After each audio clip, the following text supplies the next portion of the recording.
مصطفى مصطفى منبع للصفا، سيد الأنبياء مشعل في الوفاء، كان في عطفه لليتامى دفاع.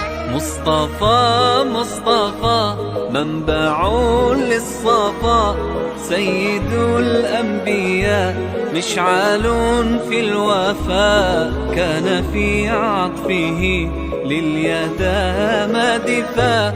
حن قلبي له فاض شوقا إليه، ليس أرجو سوى شربة من يديه. الصلاة عليه والسلام عليه، للسماء ارتقى فأتى بالنقاء.